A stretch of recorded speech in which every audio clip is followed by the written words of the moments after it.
Here, listen to me. I think you would find it interesting. But if that's all you did, guess how much you'd remember 2 weeks from today? Maybe you'd remember a little more, but I'll tell you, generally speaking, people who do these kind of studies tell us that you remember about 2% after a couple of weeks. 2%. 2%? That's not very much. So students know if you want to remember things, what do you have to do? You have to write it down. And we don't want you getting your hand cramps and all that, because we're going to impart a lot of information today in a short period of time. So guess what we've given you? You all have the study guide? Have you noticed we've given you all of your notes in beautiful sentence outline form so you can read them when you get home? And so if you do it this way, and by the way, have you noticed we haven't given you all your notes in the book? What have we left there? Blank pages. We got some little blanks. Some people call these our blankety blank books. But you know what those blanks are for? That's to keep you right with me as we move through this material. And it's a beautiful way, kind of a program learning approach that Dr. Skousen developed, as I said, to impart a lot of information in a short period of time. So that's what we're going to do. So I hope each of you has a study guide and something to write with. Do we all have something to write with? Okay, and a study guide? Okay, still have a few more to see. Hopefully we got enough shares. This is a wonderful group. Appreciate you having us here. I just want to thank Wes and his wife for making this possible. And I forgot to thank you yesterday when you called after we got settled in the room, and they have a nice basket of goodies and fruit and what? Bonnie did that. Bonnie did that. Bonnie's excellent at that. All right. Anyway, thank you. It took a lot of people to make this happen, not just me. Yeah. Anyway, that was just wonderful. So You're I welcome. just can't get over this scenery we have out here. I mean, you don't find this in Phoenix. Ain't that terrible? Yeah. You need to move here.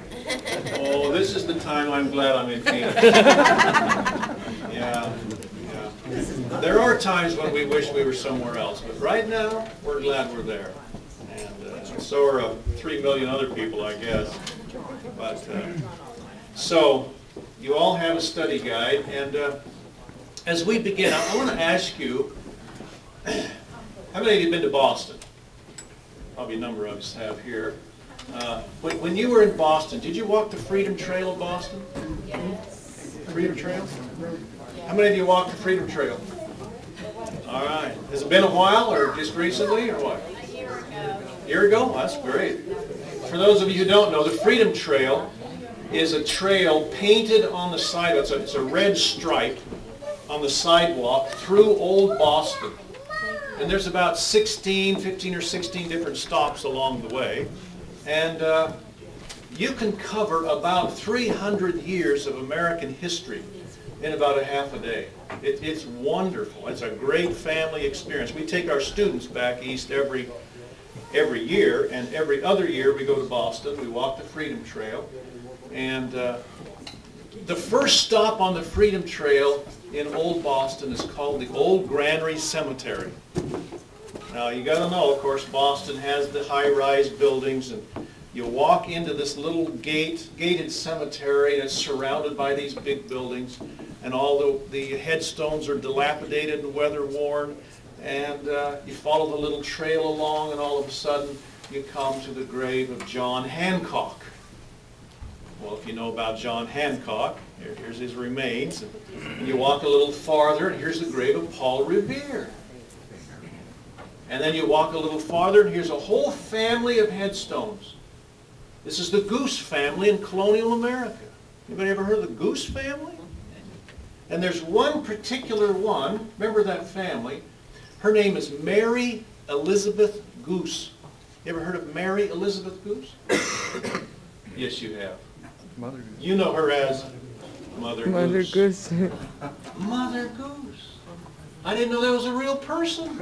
There she is, her remains.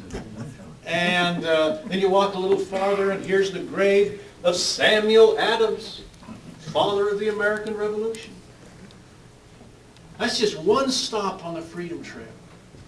And you walk a little farther to the next stops, and you pass the old State House where the Declaration was read and the bells rang. And right next to that, in the middle of the intersection, is a big mosaic kind of plaque marking the spot of the Boston Massacre. Remember that story?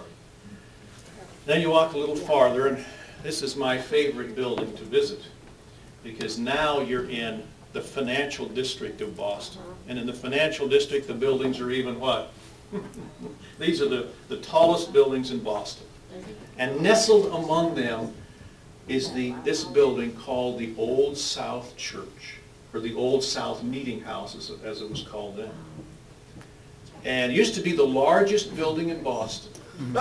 Now it's just completely dwarfed. So we go in there with our students, sit them down on the pews, and the docent, the guide there, explains about the building and so forth and so on. And then I ask the guy, I said, now could I talk to my students? So I stand up in front of them and I tell them the story of the Boston Tea Party, which originated right there in that building. This is where Sam Adams brought his Sons of Liberty, and he explained to them the predicament. We cannot let those ships stay loaded down in the harbor one more night. If we do, we will lose. Because the rule was, the governor's rule, Governor Hutchinson says, if the ships are not unloaded within 20 days, then my soldiers can confiscate the goods, bring them on shore, and sell them with, of course, the tax attached. So we can't let those ships stay unloaded one more day. So what'd they do?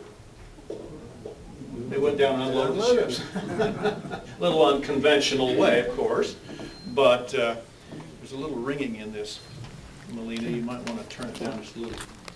But that all happened there in the old How many cameras South you need, Melina? Church. And then I like to tell them the story that's written in the biography of John Adams by Catherine Drinker Bowen. And this was a story told to John Adams by his father during the French and Indian War in the middle 1700s. And you folks know about the French and Indian War up here in Pittsburgh area, don't you? Yeah, we've heard about it. Yeah, okay. Well, this was in Boston. And it just so happened that during this time, the French fleet, of course the French were our enemies, the French fleet was coming up the eastern coast with orders to burn the coastal cities. Charleston was to be burned, New York was to be burned, Boston was to be burned. Well, what defense did the colonists have? Did they have a nice navy to go out and sink those ships? No. Did they have nice artillery pieces to launch and sink the ships? No. What did they have? They had what they always had. They declared a day of fasting, humiliation, and prayer to ask God to intervene. And so, on this day in Boston, it was a beautiful, clear day when they decided this would be the day of fasting and prayer. And they would assemble in the Old South Meeting House. And it was the Reverend Thomas Prince's turn to officiate that day. So the building is filled, standing room only. And Reverend Prince goes up and stands at the podium, which is elevated, and they let me stand there when I'm telling this story. And he welcomes the people, explains, of course, why they're there. And then he says, now let us pray. And Reverend Prince begins to pray. Oh God, we need thy help. And he explains to God the problem, as though you need to explain to God the problem, right? But that's what you do in prayer, right? So that he knows you know. And some say he prayed for over an hour. Oh God, sink those frigates to the bottom of the sea. That was his plea. That was his prayer. And all of a sudden he paused in his prayer. and the room began to darken.